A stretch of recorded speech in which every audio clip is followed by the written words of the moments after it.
minu hiljutine maailmaturnee, eileõhtune kontsert. Teate, rahvast oli nii palju, ma ei ole kunagi nii palju inimesi näinud, umbes 100 000.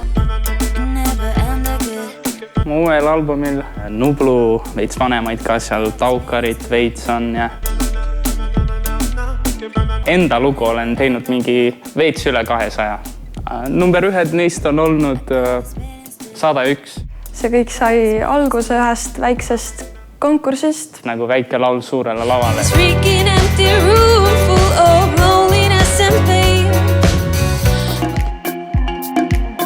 Inspiratsioon tuleb. See võib tulla kas või sellel momendil, kui ma jalutan õues ja vaatan linde. See on raske küsimus, aga ma pean veits mõtlema. Oi, vabandust. Kuule, jäta mind rahule palun juba. Keset intervjuud helista mulle, lõpeta ära. Aga vabandan. Iga inimene ei saa sellega hakkama, et iga päev kirjutatakse mingid tööpakkumised, et õudne.